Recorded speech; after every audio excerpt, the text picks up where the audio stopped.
Hi, my name is Kris Saddoris. I'm the publisher of the Des Moines Business Record. We're here today to have a roundtable about the housing and residential market and real estate and development. And with us today, I've got a great panel. From this point, I'm going to introduce the panel and get things going. But we're going to be having a little bit of a conversation amongst ourselves. And the idea is, for us, we're trying to gather some story ideas and talk about some trends in the field. And Kent is going to be putting together a story for our annual real estate magazine on April 27th. So to help us do that today, directly to my left is Wattier. He's the principal at Slingshot Architecture. Madeline Sturms, the Community Development Director for the City of Pleasant Hill. Alexander Grgurich, the Development Analyst for Nelson Construction and Development. And Kris Saddoris, the Vice President of Development for Hubbell Realty Co. Also with us today is Kent Darr. He's our Senior Staff Writer, and he also puts together a commercial real estate e-newsletter. He's going to be kicking things off today. And so from that, Kent, go ahead and get started. I'll start with Greg. What do you see as a dominant theme in housing this year? In downtown housing, I think I see a couple things. One is that more and more we're going to see projects that aren't being built on proven paths or proven locations. You're going to see more properties around the city and stuff that a few years ago people maybe would have shied away from. And then I think the second thing is we just see more and more amenity-based sort of design. That's a huge feature now, just the variety of amenity spaces. In Pleasant Hill specifically, I think a trend that we see is that what's happening in all of the other metro communities isn't necessarily true for us. We still have a great need for a diverse range of housing options being provided in our community. Just because there's apartments downtown doesn't mean that we have an overflow of apartments in our community. And so just trying to continue to recruit people to our community to continue to provide that diverse and all-inclusive housing options for the residents of our community. I think 2018 is going to be the year of choice for apartment dwellers downtown especially. I think up until now, the undersupply has made tenants just jump on whatever's available to lock down a place to live downtown. But I think now that there's a lot more supply and choice, I think tenants are going to be finally able to really choose where they want to live based on what lifestyle they want to have. And then downtown won't just be downtown, it'll be East Village, kind of south of downtown, maybe across the river, different areas. So choice. Kris? Yeah, and I'm going to echo what Alexander just said. You know, to me, 2018 is the year we've all been waiting for. We finally have the supply is online. We have a diverse supply. It's going to answer the question that I have been asked 1,000 times in the last 3 years. Can Des Moines take the supply? I believe it's an overwhelming yes. And you know what? In 2018, we get to prove it, finally. So I think you're going to see exactly what Alexander said. You know, we need 5% vacancy. That's what I don't think people understand. That's a normal for any market. The worst thing I tell people we can do is to have any of your large employers recruit somebody in, they fly in from Portland, and they can't rent because they're going to Uber right out of here and never come back. They need to have that choice when they're here in a diverse kind of housing. So for us to finally have a normal market, I think is going to be phenomenal. And so, but we also can finally prove we can absorb them and there's not going to be this massive natural disaster happening in housing. That's not true. But, you know, I've been saying it for a long time, and what we all think is true, we get to prove it up this year. I can't wait. I haven't heard many people say that vacant apartments are a plus. They are. The worst thing you can have right now, honestly, is a low or vacancy level. I mean, it's you cannot have exactly what he just said, have people come down here and not have choice. Right. They want to live downtown, but they also, you know, we have a beautiful, diverse opportunity, and they need to pick what's right for them. Yeah, I mean, just building on that, when you say vacancy, you're surprised. It's the downside to having no vacancy is tenants then, they call a place, and if they don't jump on it right immediately, it's gone in 12 hours. That's the way things had been. And what that causes is a lot of people to just say, I'm not even going to fight that downtown battle. I want to live downtown, but I'm not even going to look because I don't want to. They're going to go west or stay where they're at. Elsewhere, yeah. Or the competition is not really other downtown properties in my view. The other competition is suburban apartments as well as staying at home with mom and dad for a certain demographic. So that's the real competition. So they're just saying, I'm not even gonna run the rat race then if I have to be on it and make a decision on the spot. So now that there is choice, now that there is some vacancy, we'll actually see a larger pool wanna actually go through the selection process for downtown. You help them renters make that choice through design? Well, I always say that, the finances are what drive the decision in the head, and the architecture is what drives the decision in the heart.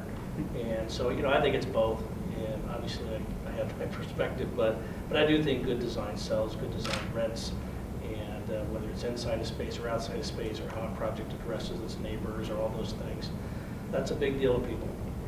And so, yeah, I think so. So in terms of amenities, what are we going to start seeing different from? I mean, we've seen a lot of interesting stuff come on the market, not only in the apartments that have come online, but what's inside the apartments. Are we going to see changes there? We're drawing a lot more common spaces and gathering spaces. An example that was put together last year, actually the end of the year before, was the Maxwell. And that has a space that has this really fantastic outdoor space on top of a parking garage. And it wasn't too many years ago that could have been seen as a negative, to have to actually create that space. But it made this very vibrant outdoor space. And you see those in other communities, and I believe it's one of the first ones that was done here. So I think you'll continue to see really unique common areas, and we're seeing a larger proportion of area to common space now. It used to be that there was one lobby and a couple adjacent spaces, and now there's common spaces on every floor in different areas, and I think more and more developers and owners see the value in taking a little bit of the rentable area and putting into some of these common spaces. So I think that's a big thing. It's not so much about the bells and the whistles in them, even though there's some great programming that I'm seeing. It's just having those different variety of spaces that people want to hang out, whether they're working or playing or napping. Yeah, and to me that you're also seeing those spaces move up. I mean, he obviously talked about Maxwell, but nationally we know the trend is to move those spaces up. They used to be always the first floor, and then we put the units up above. Well, now you're starting to see, again, a variety of spaces, but also see them higher in the building. I mean, obviously there's a ton of beautiful rooftop stuff downtown right now, lots of interesting spaces in all of those, but how do you kind of move those kind of up higher in the building as opposed to everything right on that first floor? You still want activity on the first floor. We're not going to get away from that, but you're starting to see, as opposed to everything being on the first floor, you're starting to see them move throughout the building, and smaller spaces as opposed to one gigantic area, smaller, more intimate spaces that different people can be in different spaces. And so not only on that first floor, but start to see them up through the building as well. So, They're occupying prime real estate on projects now, and they didn't used to. yeah, absolutely. I think when we look at projects, we look at it kind of two ways, bottom up and top down. And so I think top down, the highly amenitized living in the major markets is kind of weaving its way through because, I mean, unfortunately, a lot of people doing projects just look at what major trends are and then check the box. Like, that's why you see pool tables still just like check the box, even though, I mean, it's outdated. So I think you'll see that happen. But then at the same time, we look at it bottom up, really dig into who our tenants are, what the value proposition is that we're offering them, because it's more than just four walls with a place to live and some amenities. And so we look at each project differently. Some will have more and newer amenities, some won't, because we have buildings like the Fleming building that Greg helped design that have just like no amenities at all. We have a theater room that you have to pay to rent if you want to reserve it, but there's no amenities. I guess the mailroom might count, I don't know. But it's one of our best performing buildings because in the core, a certain type of professional doesn't want to share all those things. So I think you'll see an overabundance of new amenities and more amenity spaces on some projects, but then on others where the value proposition's different, I think you might see people zero in on who their core demographic might be. And you're talking about appealing to lifestyles, not ages here. But I am, because I don't believe demographic ages line up with those lifestyles. I don't. So. And that's to me one of the cool things that's happened downtown. You know, our millennials have always, they're great early adopters down here and led that. But, you know, our renter is such a wide variety today. And the great thing is they're, you know, for the first time we have almost 3 different demographics working in this market, but they're drawn to the same thing. You know, it's that your empty nesters are not drawn to those same things. And that's, to me, the beauty of it, is you're having this beautiful mix in downtown now of all of those kind of age demographics looking for that same thing. So you're not seeing, wow, here's all where the millennials live, here's where the empty nesters live. And that's phenomenal. But we're finally seeing renters by choice, which is, you know, finally, it's not, it used to be a failure if you were a renter, Yeah, and now it's exactly. like, oh, thank goodness I'm a renter. What's So- that Totally. third demographic? You know, we are starting to see some, I would say, even above the empty nesters.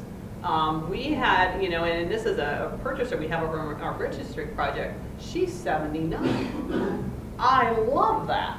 She's active, she's out and about, she wants to be in East Village. Wow, you know, we all would have like pigeonholed her right into our assisted living. Right. She's buying a townhome in the East Village. Woo woo.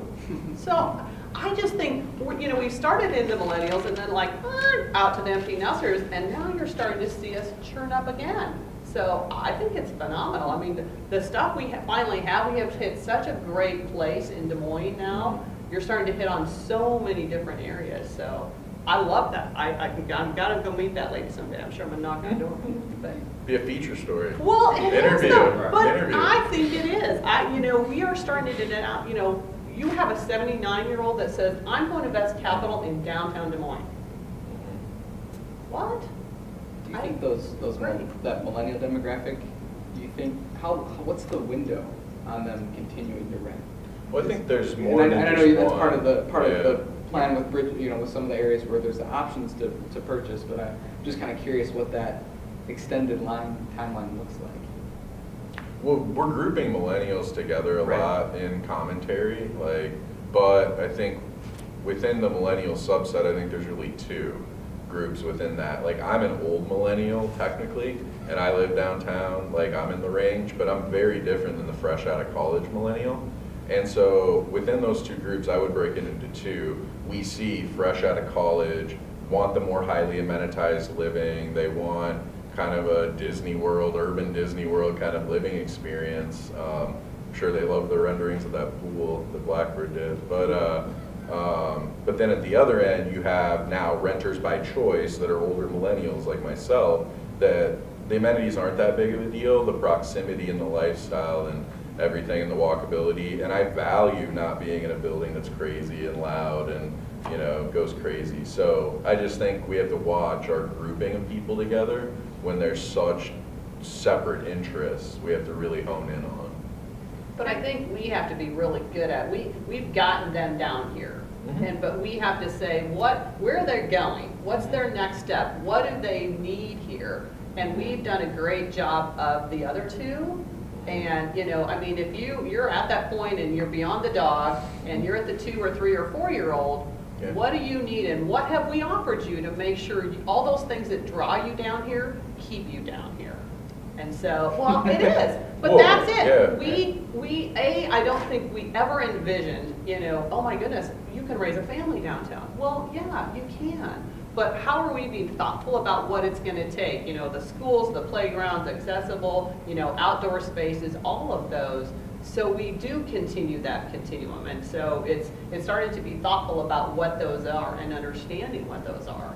But, you know, I would argue all day long, those children will be great and honestly better because they know how to ride the bus. You know, we had a beautiful, you know, John Thompson, who is past president of the Downtown Neighborhood Association, has a daughter, Sydney, who's 8, who I adored. She was on my steering committee for Great Station. She got to pick out pictures. But you know what? She can navigate the skywalk like a trooper. That's phenomenal. She's going to be great. She'll be fine. And so how do we create those kind of things that allow those children to still grow up downtown, but still have all those amenities that you guys as parents want? Well, I think that transition that you're talking about, I think it's been amazing to see the success of a lot of Hubbell's row home product that's kind of like townhomes in an urban setting, because I think in addition to parks and schools, we have to look at even the product, because I don't have kids, but I would imagine it'd be really hard to park in a parking garage, walk 3 blocks to your urban, you know, in the core building, and have a kid in tow and deal with all that, or multiple, right? So I think the urban row home product where they can pull into their parking in their unit and it's there, I mean, it's been amazing to see the success of those, and I'm surprised that more haven't been built, because I think that is the next step on the continuum for a lot of families or just people.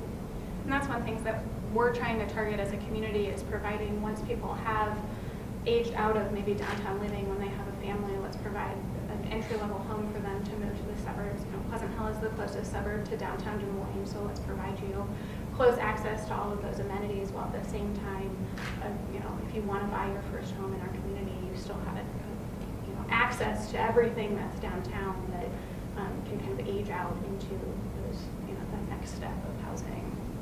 I hope the local option sales tax passes so that there's resources for our community for them to enjoy here too. I want to Anyway. point out too, that kind of a decision for the city of Pleasant Hill, you're making a decision there, or some people have pointed out to me anyway, you're really going to give up the property tax revenue that you would be generated by what's become the standard entry-level home at, you know, 300,000 plus, in order to fill that gap. I'm curious on what, you know, what leads to a decision like that. You know, for us, the important part is providing an inclusive community. We want to, you know, our residents today, you know, want restaurants, want retail, want all of these services and amenities, and we want to make sure that the people that are working at those places can also live in our community. That's important for us. I mean, it creates healthier communities, it creates smarter kids, it creates, you know, more inclusive environments for everyone where they can thrive. And so really it's a conscious decision of our council and our staff that it's important to us to make sure that if you work in our community, you can also live in our community. If you, you know, live in our community, that there's also a job for you here, and making sure that everyone is integrated. And so it's about providing a healthy environment for our community, not necessarily about, you know, the tax base that's going to be generated from that. Is there going to be less, I mean, we've gone through this, we've gone through two periods where workforce housing, affordable housing kind of brought us out of the recession, the move to market rate. Where are we now? I mean, everyone's talking about luxury, but where's the rest of the market? You know, I mean, where's the 80% of AMI and under 110% even under? I mean, where are we going there? We're not going anywhere. We are. I mean, and, you know, I'm having this conversation across communities. I think every community has realized we did. I mean, you know, we know that, you know, we all built affordable. I mean, honestly, that's what started a lot of the housing downtown years and years ago. And so, you know, we finally got to the point that the market rate made sense, which was a critical component to us. But also, you know, for a lot of reasons, you know, that affordable piece has fallen off. I mean, the resources, I mean, obviously, you know, what was just announced yesterday, I mean, the new budget, I mean, you've got home dollars disappearing. I mean, basically everything absent LIHTC got stripped out. Now, hopefully they'll put it back in like they did last time this happened. But the realities of all those gap fillers that we have are slowly evaporating. I mean, and I always tell people, it's math. You know, you still want a unit to look like a unit regardless of the income level inside, and so it's math. I mean, if you're going to cut the rent by half, you have to gap fill it. And so it's a challenging, because again, all those amenities that she just talked about, restaurants, all of those, you know, are staffed by people that need to. The best way to make a unit affordable is put your housing close, so you take that transportation cost out. So you want it close to all those things. But we're not doing a good job anywhere. I mean, and the reality is, it's very much resource driven. I mean, there isn't resources today. The thing I found interesting is that, and you're one of the most vocal voices in the community on this, but it seemed to be, the whole issue seemed to be at the point where heads were starting to turn a little bit, and then, and I thought that's what made the Pleasant Hill, your deal with NAP and Destiny Homes so interesting. You know, you were stepping into the gap, and then all this federal budget stuff happened from the tax. I mean, it's from the tax cut on. I take it. So Is there any way, short of a miracle from Capitol Hill? It gets to be a player. I mean, Pleasant Hill's done a beautiful job of understanding that, your city's going to be a player, but the reality is, so does corporate America. I mean, look at Sheraton.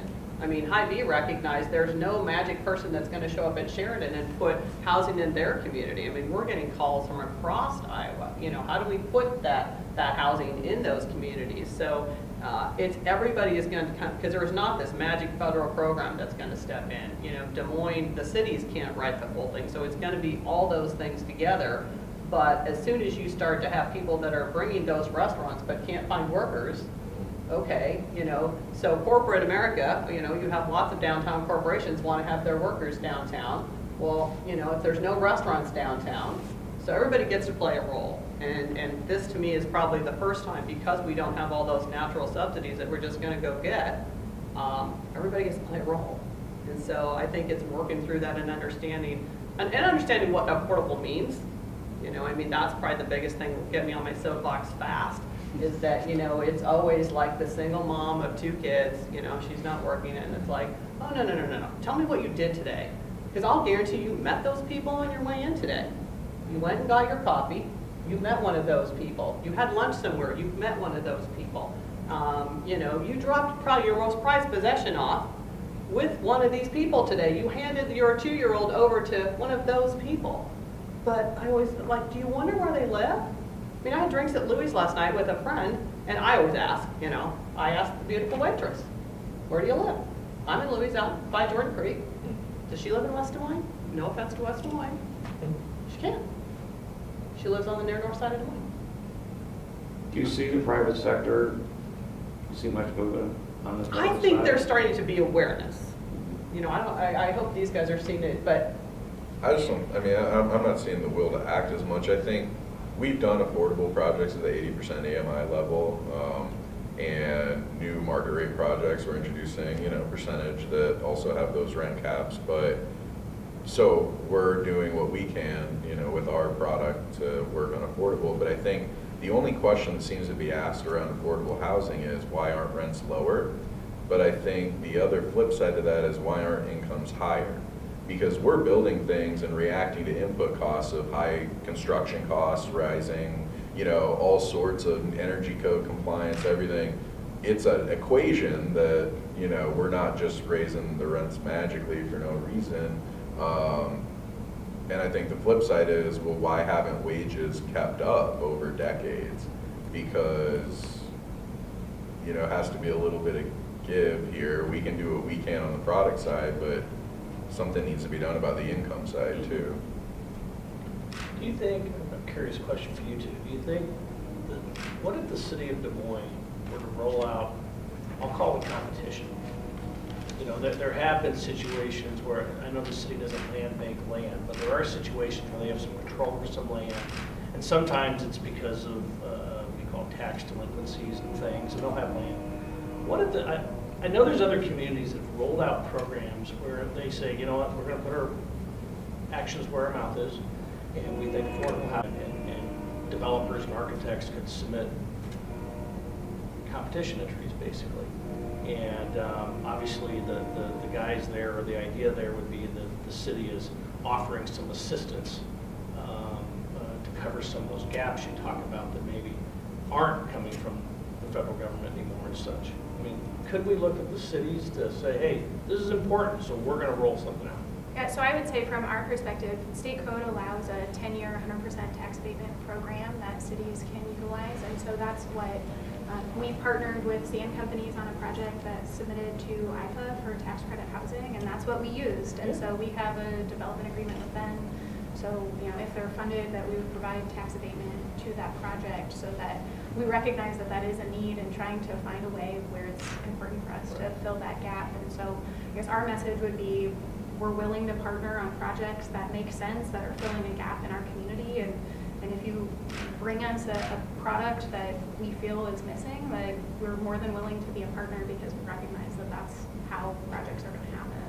So help me out. If we play it out further, a few more years down the line, and say that there isn't enough of the affordable housing stock coming on the market, what type of effects would we ultimately start to see? The Starbucks line is gonna get really long. I mean, it's the reality, is, you know, their ability to have employees in all of those.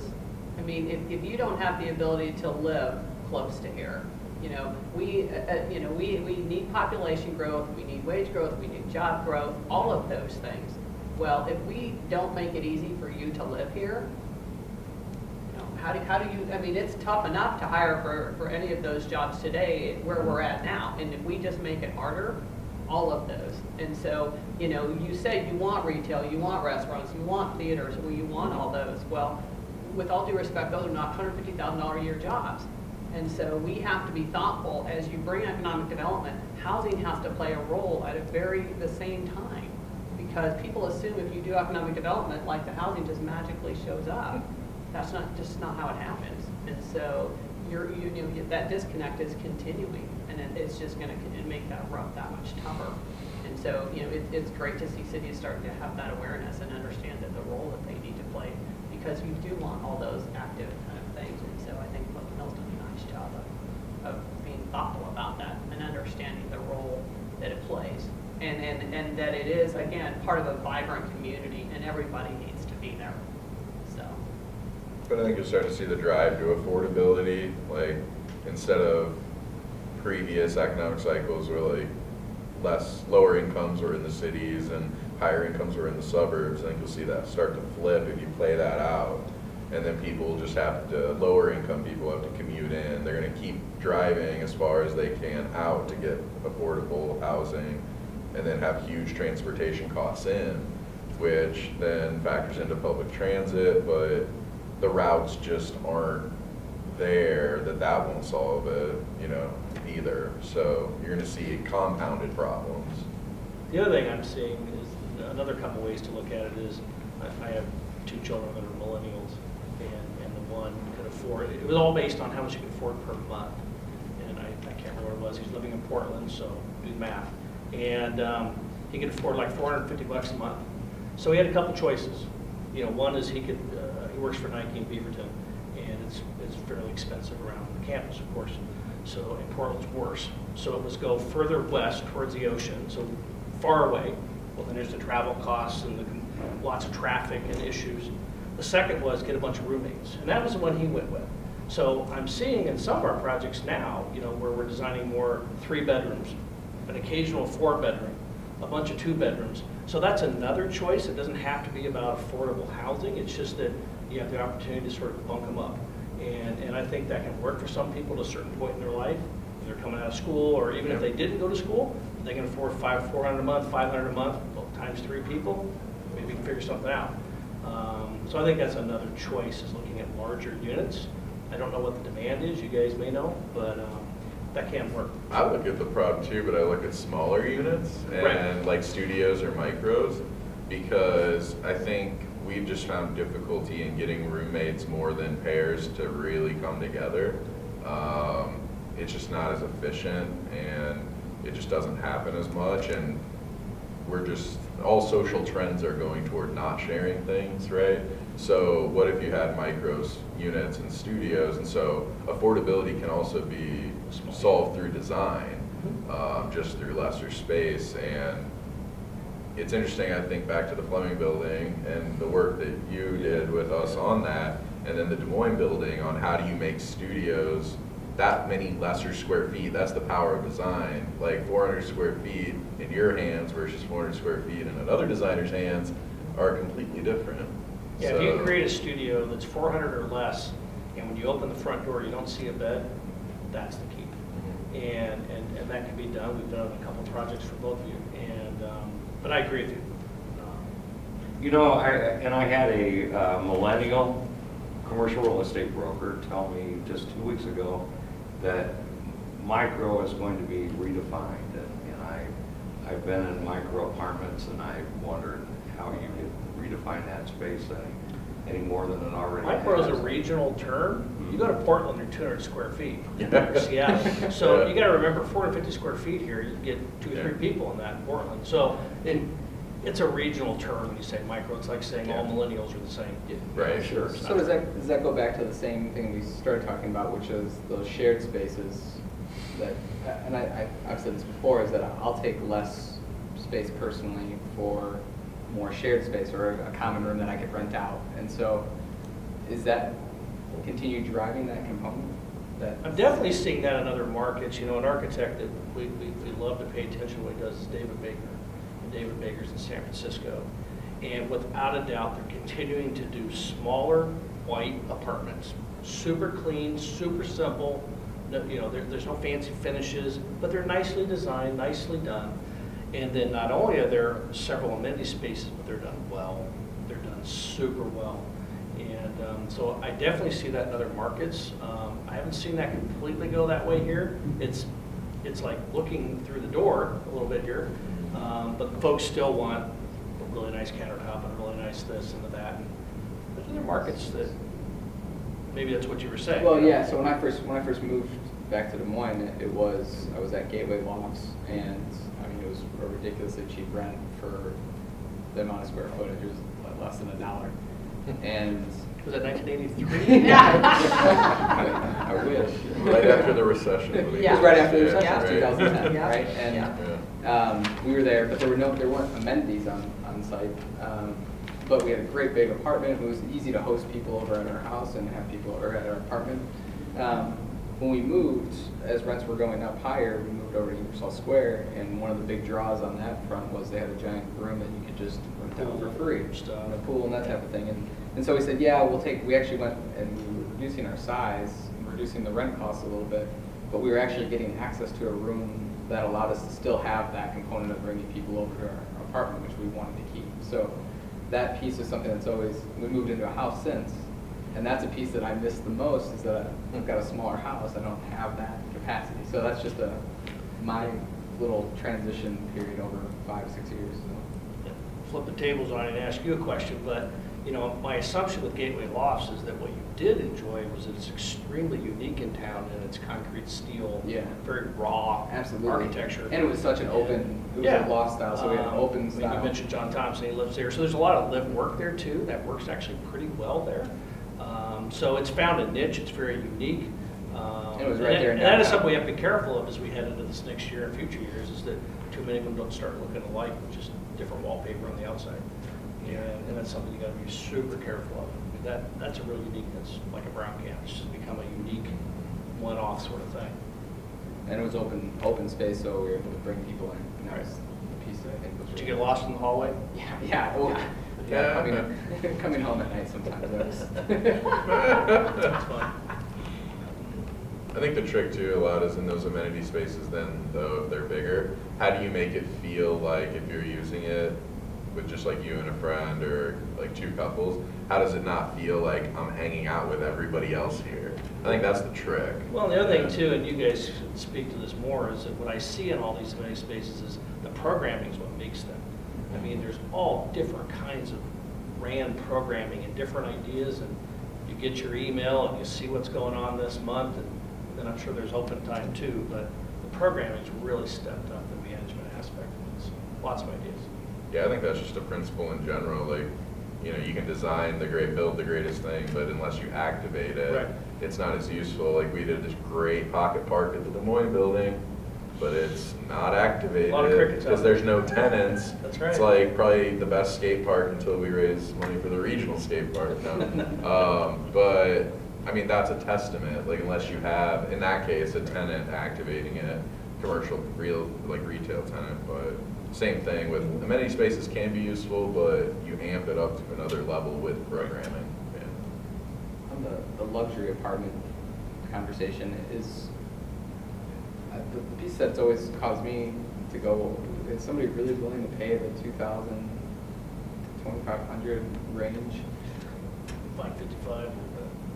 to rent, when with that type of investment couldn't I look to buy something that, and I know that there's not a ton of stock on that front right now, so I've just always kind of wondered what is that demographic that even the 75, the 75-year-old, she's looking to buy, because why would I keep renting if I can So I've always kind of wondered about that. We keep hearing that it exists, but Yeah. And I think the reality is twofold. A, it doesn't exist here today. So if you truly have that ability and don't want to invest the capital and you want a high end, you can't, it doesn't exist here. And so, I would argue that it does exist, especially with the changes with the tax. And, a lot of those kind of, the deductions, if you will, for homeownership are going away. But I also think people are less likely to make that as an investment today than they were years ago. And so, are they willing to buy a lifestyle, if you will? Yeah. And if they can, I think they're willing to. And that's, to me, the next level that Des Moines needs as we give this wide opportunity for everyone. We've done a beautiful in the middle. Still a mobility component, I guess, to it that I haven't thought about too, which is why when I first moved back, I didn't immediately buy something because I was going, well, I don't know how long for sure I'll be in Des Moines. I didn't know. And I will tell you, we have people that come in that rent here and are only here on the weekends. There's people from all over Iowa that come in for the weekends. There's people that rent here that are only here 4 months of the year. And I think we assume like everybody's 12 months and whatever they are. And again, our market has grown, and I don't think we give ourselves credit for that. You do have people that want to be here and do have that disposable income to rent or come in.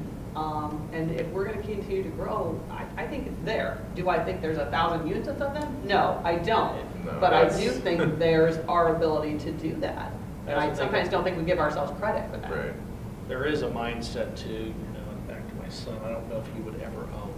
There's a lot of folks, a lot of the younger folks, that don't see the value in building an asset, building equity, and all they see is maintenance, upkeep, mow the yard, do this, do that. It's a mindset, and they don't want to deal with that. I don't think he'll ever own a vehicle. He'll just always make a lease payment or a loan payment, because he just soon swap it out in 3 years or 5 years. Yeah. It's a mindset, and he will pay more. Now, there may be a point where it gets to too high a point where he says, all right, I better make an investment. But For me, it was when I had more certainty about where I was going to be. Yeah. And once we knew we were committed to Des Moines for a long time, that made all of a sudden it made my rent payment look like. It went from you to we? Yeah, well, that too, yeah.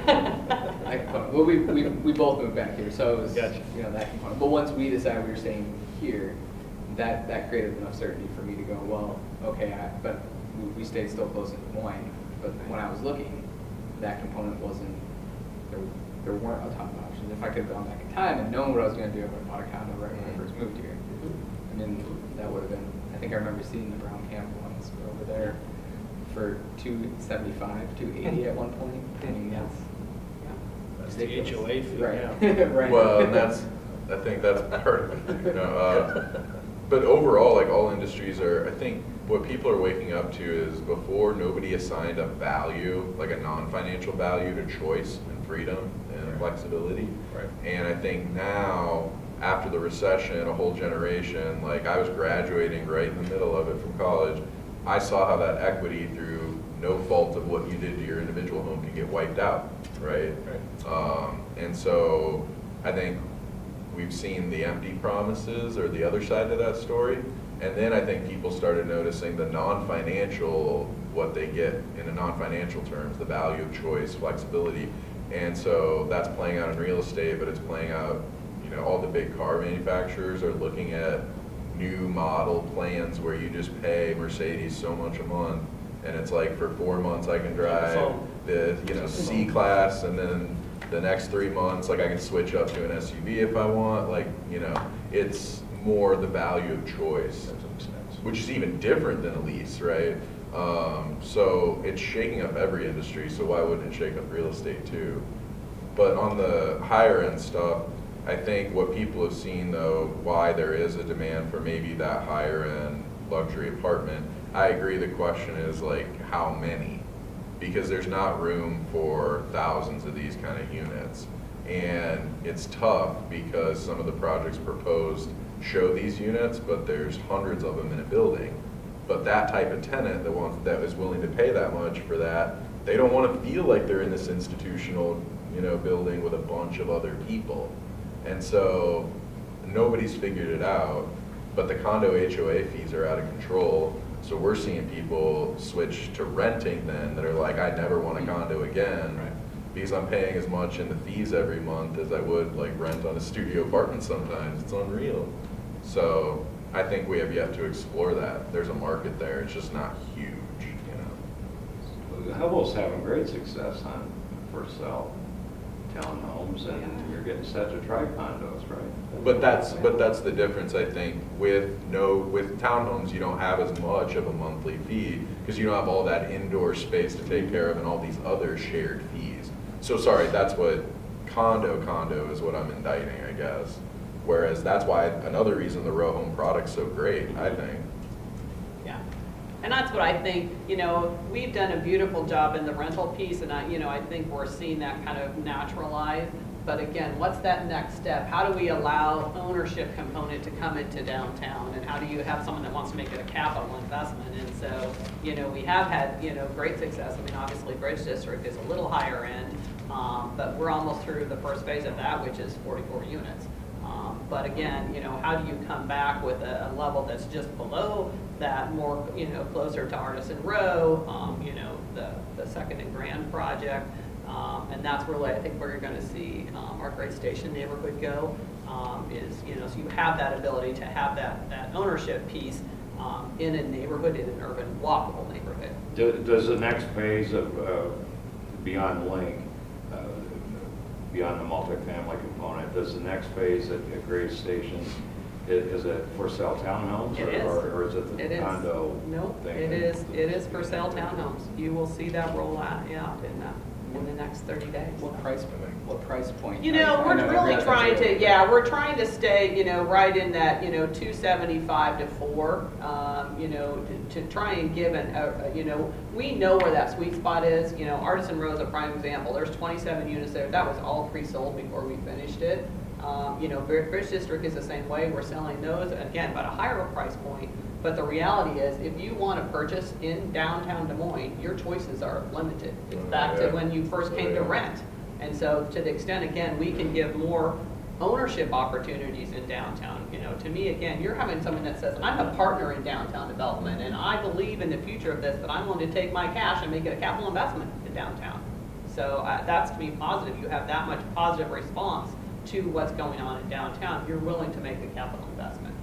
And you're betting that it's going to appreciate. That quantity of Great Station, like single family home, row home, that kind of stuff, what that scale will bring to downtown will just be so helpful to the overall downtown story.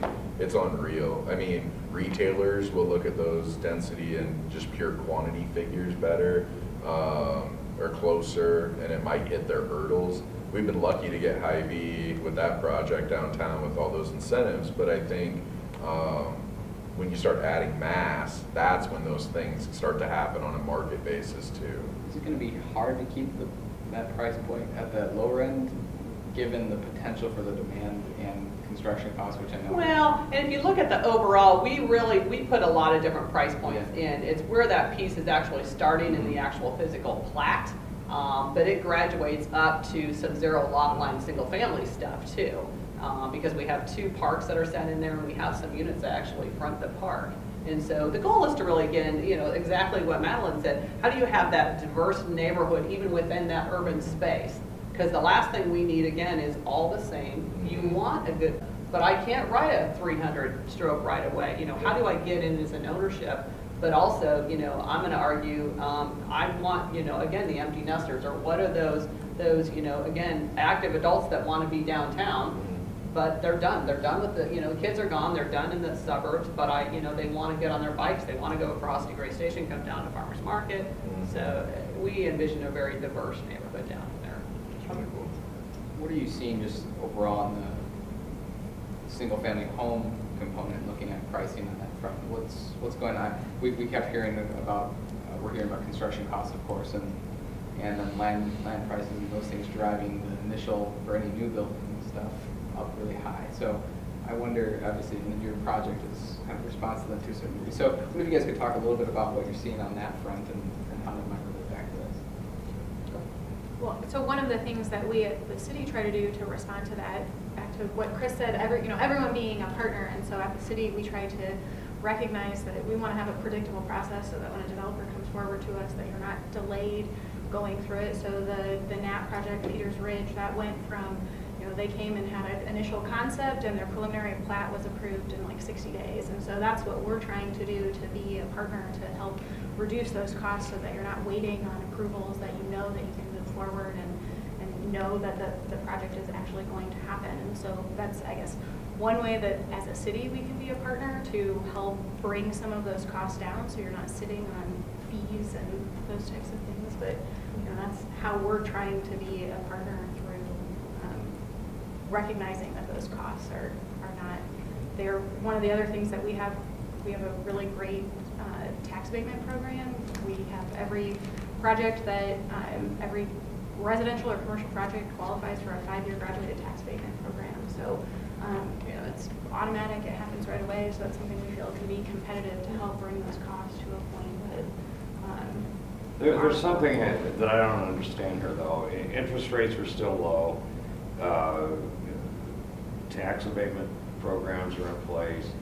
Subdivisions are being platted like crazy, it seems. Houses aren't being built on them. Is that because of lack of labor and So you're seeing right up there with that. Can you call Joe and tell him where that is? Yeah, I would tell you, we have a record low supply of land right now. It's very difficult to bring on new plats. It is good to see the cities kind of help that process, but I would tell you, we're at an almost record low. We have about 6 months supply of a housing stock right now, which is record low. It's up just a teeny bit this year over last year. But we had a record sales year, almost 10,000 homes sold last year. About 20% of those are new, but we're coming in with a lower supply. You're coming into the best time of the year.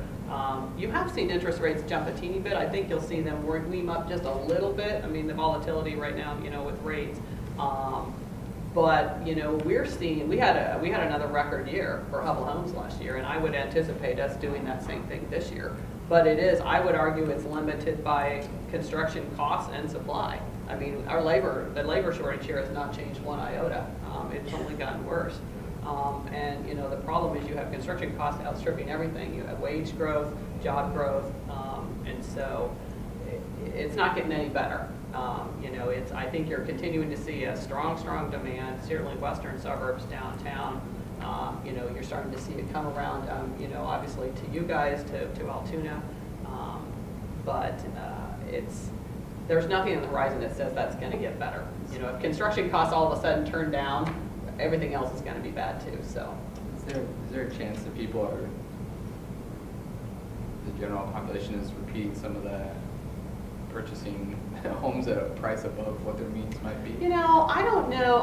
We haven't seen it so far. I think there's enough in play at this point, and enough requirements anymore in that. Now, I will tell you there is a big concern because of all the changes, the tax law changes, and we're going to start to go crazy again. And so you hope not. We haven't seen that so far.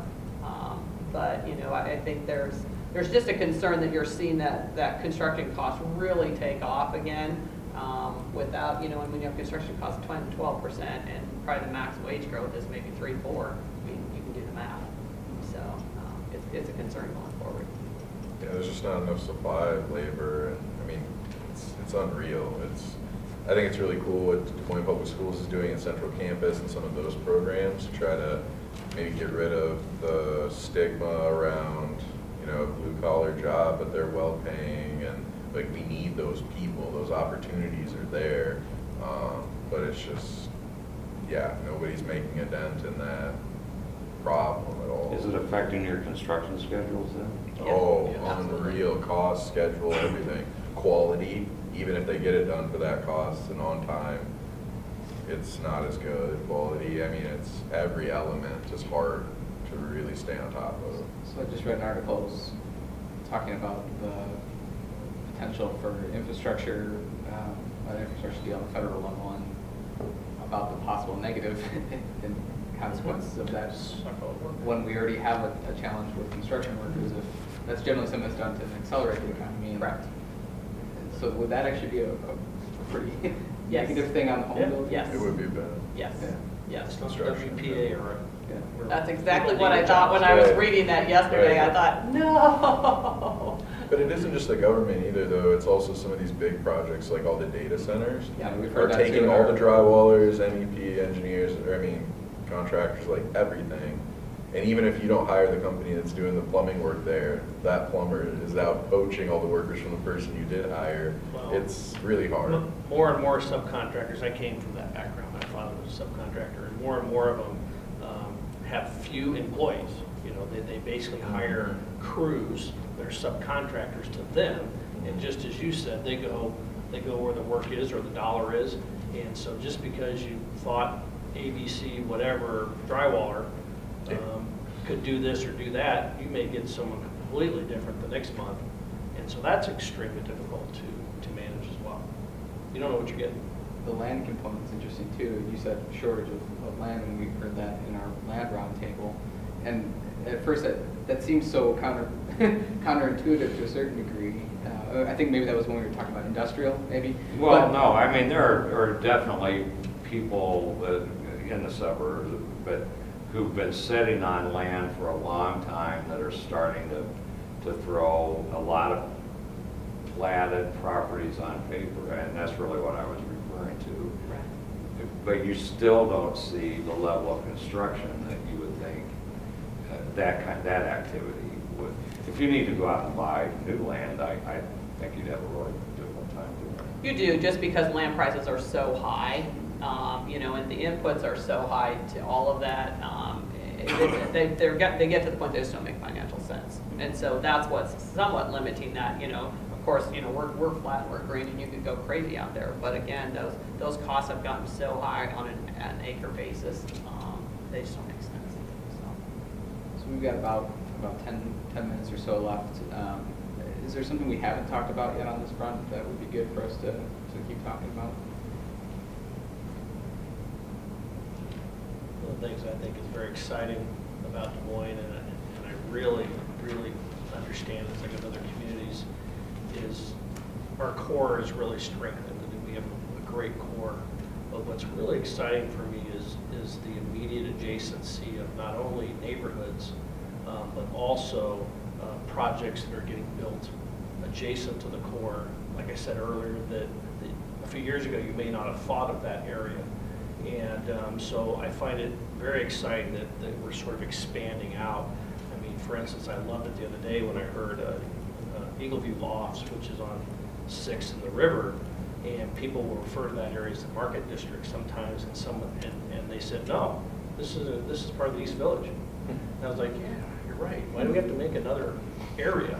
And, you know, so it wasn't but 5-10 years ago when the East Village was in Locust Street. You know, that was what people associated. And then it was 2 blocks, and now it's like all the way to the river. Are you serious? And so anyway, I think there's so much more than Sherman Hill. And, you know, Sherman Hill is a great neighborhood. I think it's fantastic what's happening. But whether it's new communities, such as, I mean, literally the Gray Station will be a community, but also to the south. And, you know, you guys have jumped across the river. You've done stuff over there. I think that's super exciting. I'm hoping we can head east. If I had my way as a planner, you know, I see stuff coming off the freeway at 6th, and I see stuff kind of approaching the Capitol and around there. And, man, I'd love to see us figure out how to move that direction. I think the smell is honestly, I've Yeah. looked at like some warehouse stuff just I don't personally, disagree. like conversion stuff, Right. this and that, and I'm sitting there going, yeah, I don't mind, you know, the depressed kind of economic condition, blah, blah.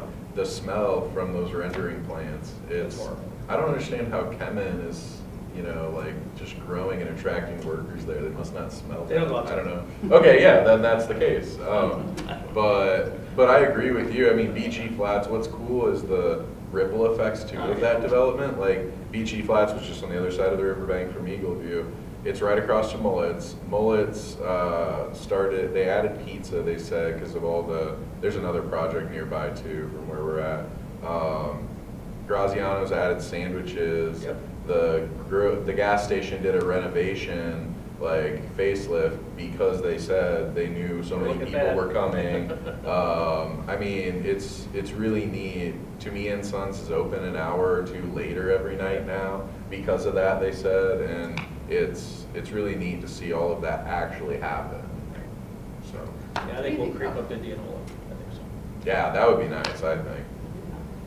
To me, the only thing we haven't touched on that I think is a critical component for our junk roads downtown is two things, is a Connect Downtown plan that's coming. You know, that's a critical piece to take our city to the next level, and a focus on transit.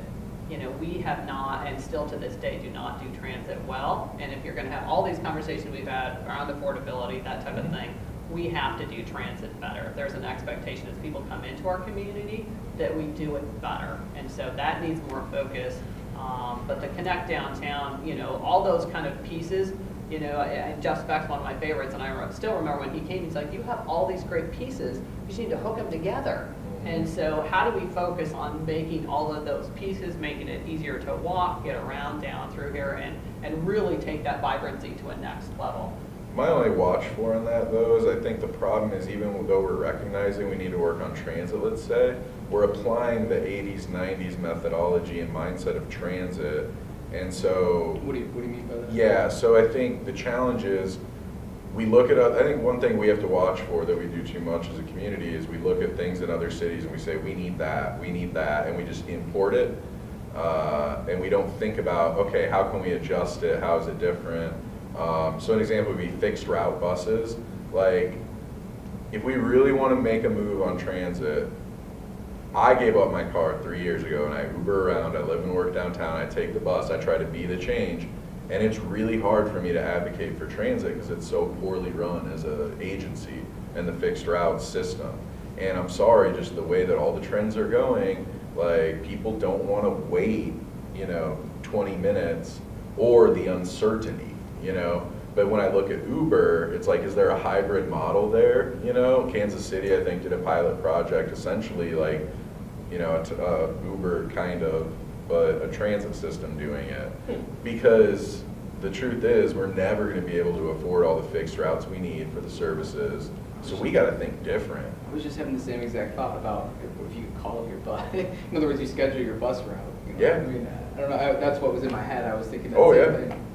But I think DART's yeah. looking at some of those things with their, first mile, last mile. How can they partner with making sure that there's bike racks on buses, making sure that they're providing, coupons or discounts to use Yeah. Uber so that they're bringing those stops closer to you and making it more affordable. But that's all incremental change and adjustment, whereas things change so fast, you can't get there incremental changes. You have to look at the whole system. Like, I think too often we look at transit and we say, the goal is to have more like fixed route. Well, no, the goal is urban mobility. And fixed route buses are one way to achieve urban mobility, right? Only one way. But there's other ways, completely different, that does mesh biking with pedestrian, with everything. So I tried to run it once. I took a month of my life, and I looked back and I just said, okay, could my wife and I have operated with one car instead of two? And how would it have worked? And I was able to do it. The things that caused a challenge for me was if I was going to Ames, and I go to Ames for Iowa State stuff from time to time, that created a challenge. But longer trips usually was together, and so that wasn't a big issue. So, but when I looked at it, I was saving money, ultimately using Uber, Yeah. and when I actually looked at the full expense of owning a car. Mhm. So I was saving money, but there was still they still hadn't, at that time, they hadn't allowed you to schedule, and I think they're still kind of working on that piece Oh, yeah. to it. But that piece of it made me go, I could do this if I had to, but I have the luxury not to right now. Right. But I really don't want to own another car. Yeah. Both our cars are getting older, and I'm going, can I hold off a little bit longer? That's really where I'm. Well, people that's will really only be where a I'm martyr for so long, Yeah. right? I mean, and act that way. And I think the challenge at DART specifically that is shared by other groups sometimes is there's good management at the top, but there's no leadership at the top. There's no vision. We have no vision at DART and certain other groups. We have great managers, but that counts on somebody handing them the right vision or having it all figured out to implement. We don't have the vision and leadership at some of these groups. How are you taking the mobility issues into account on your projects? Oh, we're doing the best we can, adding bike sharing station opportunities, locating, just thinking about all of that, where you place it on the site. We're doing what we can. but private developers can only do so much with what we control. There needs to be something, you know, bigger as a system. Sorry. I think that's where cities, you know, we have a complete streets policy, so, you know, similar to the Connect Downtown, so we're requiring that, you know, when we're trying to change, you know, as a planner, we're trying to shift the mentality that we've been so used to designing for cars and we're accommodating pedestrians. We want to design for pedestrians and accommodate cars in our designs, and so that's where, like, as a city perspective, when we're investing in CIP projects, we're trying to set the standard that we're either adding, you know, now you have 6-foot sidewalks to make sure that you are making it a comfortable experience for pedestrians to walk through your neighborhoods, and that, you know, cars are kind of the second thought, that we want to make it comfortable so that people want to walk, want to bike, and that the amenities are there for them to use to create that inclusive environment, to provide options for everyone. There's the visionary leadership. There you go. I But you're have taking a risk question, to do it. That's really cool. Which Like, reminds that's me, awesome. prompts a question. If you lived in a community where the residents appear not to want sidewalks, how would you present your position to them? How would you persuade them that sidewalks are a good thing? Yeah, I mean, to us too, it's about economic development. It's about providing those opportunities for people to traverse throughout the community. It's a safety thing. It's a wellness thing, making sure that, you know, places where are easier to walk are also healthier places for people to be. And so that's lowering healthcare costs. It's, you know, it's just a better environment that people want to live in. So two design thoughts on sidewalks. I don't think, I'm gonna get things thrown at me here maybe, but just saying doing a sidewalk is the answer. I don't think so. In other words, there's poorly designed sidewalks and there's well-designed sidewalks. Throwing a sidewalk up against a busy road or a road where there's all kinds of trucks and all kinds of things, I don't want to walk on that sidewalk. I would rather get in my car, drive half a block and get out, because it's not a good experience. I'm not interested. And I think more and more people understand that, no matter what your age is. So sidewalks are great if they're designed well and thought about. The second thing is there is a time and a place not to have sidewalks. Not always. You know, I live on a street. I'm what you just said. I live in Beaverdale, and Beaverdale has these places of uniqueness to them. And I live on a block, a street that has no sidewalks. Now, what it has caused is everybody drives slow down the street. And people walk and they move over and they say hi, hello, sorry, and they get out of the way and force you to talk to people. You know, there's this unique dynamic. I'm not saying that's how you should design a brand new subdivision. I'm not saying those things, but the blanket statement of you got to have a sidewalk on every single road in every single place, I don't necessarily agree with. I 100% believe in walkability, but there's different ways to achieve it. We're just about out of time, so I just want to give you guys each a chance to give kind of a final thoughts. Maybe, again, if there's something we didn't talk about. So, Kris, I'll go ahead and start. This year, I think Des Moines finally gets to prove itself as, you know, the ability to accommodate all this housing, you know, continue as, you know, we led the Midwest in growth last year. I really expect us to do that again. And so I think it will be finally the chance to have the proof that all this, yes, it's a great thing. We absorbed it. It was fine. We're on a good path. And so it's an exciting year. You have a lot of really cool stuff going on and a lot of stuff you get to see proven up.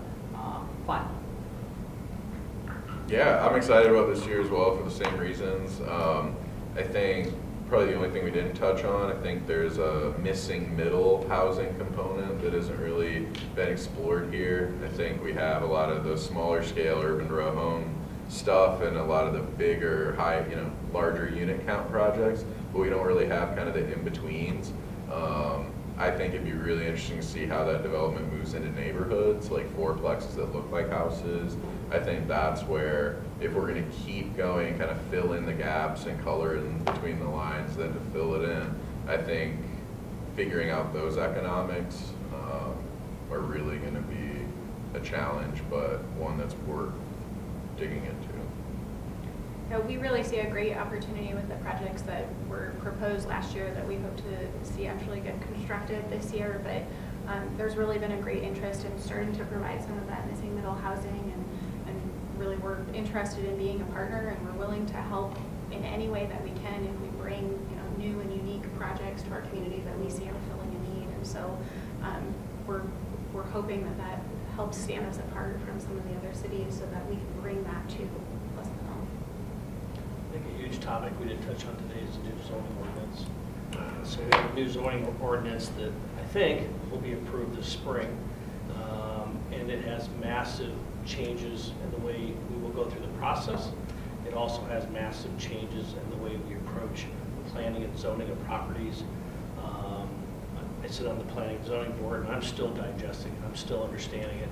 I've had the opportunity to kind of take a couple of mock projects through it. It's going to take some work.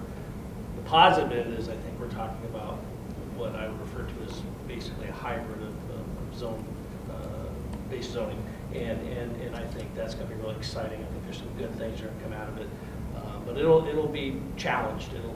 There's a lot of folks with lots of opinions. And so I think that'll be a huge topic this year.